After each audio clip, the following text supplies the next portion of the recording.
Il y a tellement de jeunes qui voudraient trouver un travail qui donne un sens à leur vie que je voudrais vous dire combien enseigner et éduquer, c'est toujours un métier passionnant et le faire dans une école catholique, ce peut être une vocation.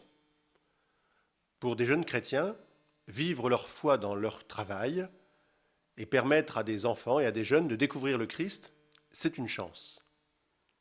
Nous avons besoin d'enseignants qui s'impliquent et qui adhèrent au projet de l'enseignement catholique, qui est de faire grandir l'homme dans toutes les dimensions de son humanité, y compris la dimension spirituelle, parce que l'homme ne se nourrit pas seulement de pain.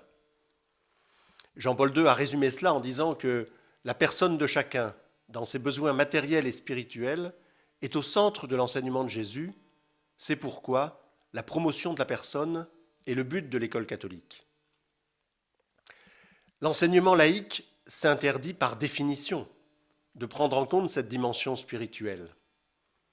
La chance de l'école catholique, c'est d'avoir cette liberté d'accueillir l'enfant dans toute sa personne. C'est une chance, ce n'est pas neutre, c'est exigeant, ça engage à l'accueillir comme unique, comme une histoire sacrée, et à porter sur lui un regard d'espérance toujours renouvelé, même quand il faut prendre des sanctions. C'est pour cela que pour enseigner dans un établissement catholique sous contrat, il faut réussir un concours et obtenir un agrément.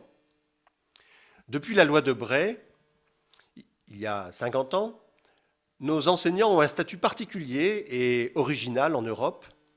Ils sont des agents publics de l'État et placés sous l'autorité d'un chef d'établissement qui reçoit une mission de l'Église pour mettre en œuvre un projet éducatif fondé sur un sens chrétien de l'homme. Les candidats ont un entretien de motivation avec des chefs d'établissement.